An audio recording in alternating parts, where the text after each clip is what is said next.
different session where someone was sort of talking about the web standards, not from a, well, actually kind of from an accessibility standpoint. And you actually, the problem there was actually making your links too short. Because if they're too short, it can be harder for visually impaired people to find them. It can be harder for people in general to find them. They can be skipped over. The longer problem doesn't come up as much, but from an artistic standpoint, if you don't need to, you sort of want to find like the best collection of words that, and I do really, because this is something, I was going to get to this later, but I'll just jump into it now.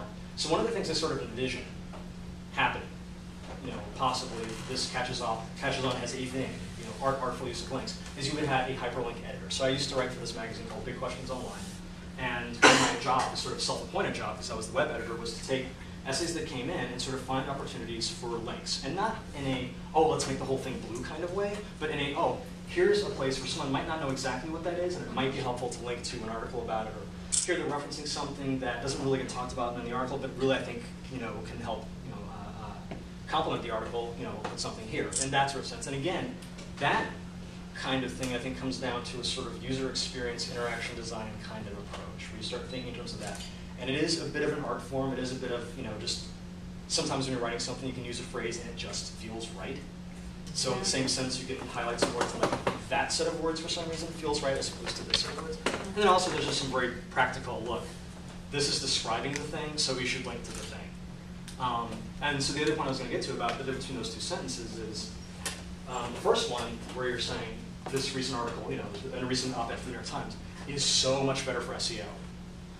Now, granted, for them, not for you, but hey, paid for it.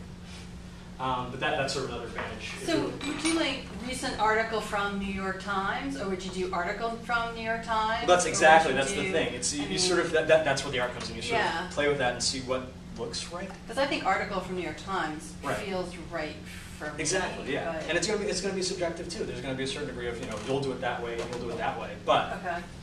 I was going to say with those two things, actually, I have a client that is so old school, it kills me. But I have, they'll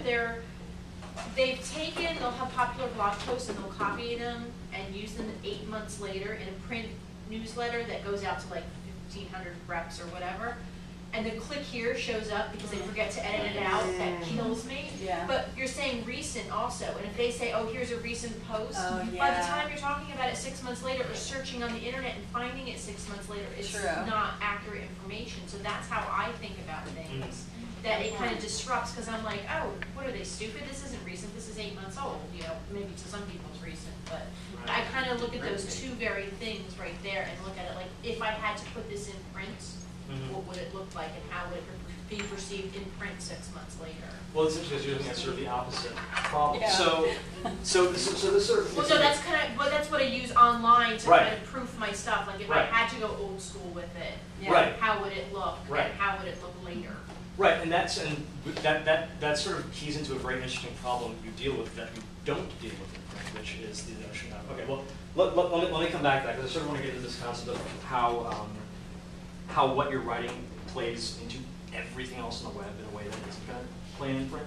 So we have these new expectations, and we now have these new options. So as a reader, you have more options now than ever before in a very weird kind of way. It used to be you pick up a newspaper and your options as you're reading the article are keep reading or stop reading.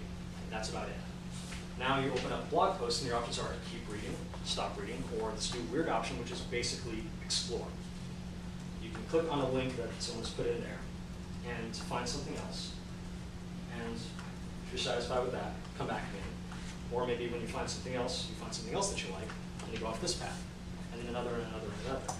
And all of a sudden you're exploring this whole space. You may never come back. Then again, you might.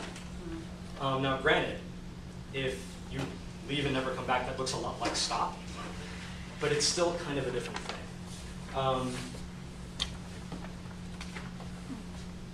So as a writer, you can kind of help